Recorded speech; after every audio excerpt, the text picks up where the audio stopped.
maaari bang i-repudiate ang kasunduan sa barangay? Parang tanong ng law student. Repudiate, may Oo, gano'n repudiate Attorney Jay. talaga.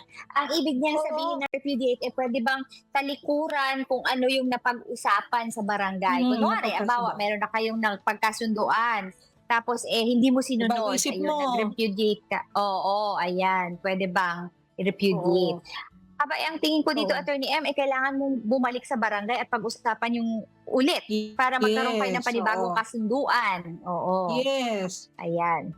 Oo, within a period of 10 days daw kung from the time na nagkaroon kayo ng Mm, agreement, puwede kayong bumalik sa mm. barangay para sabihin niyo na, "Nagbago pong isip ko." So yun ang pagkasunduan ay babaguhin, pero within 10 days lang kasi hindi naman din puwedeng attorney Jay na hanggang kailan na lang basta anytime I feel like changing my mind, 'di ba? O 'di ba ang taray, hindi puwede 'yun 'no. Mm, So may period lang po na nilagay na oo, within 10 days from the time na nagkaroon kayo ng pagkakasunduan.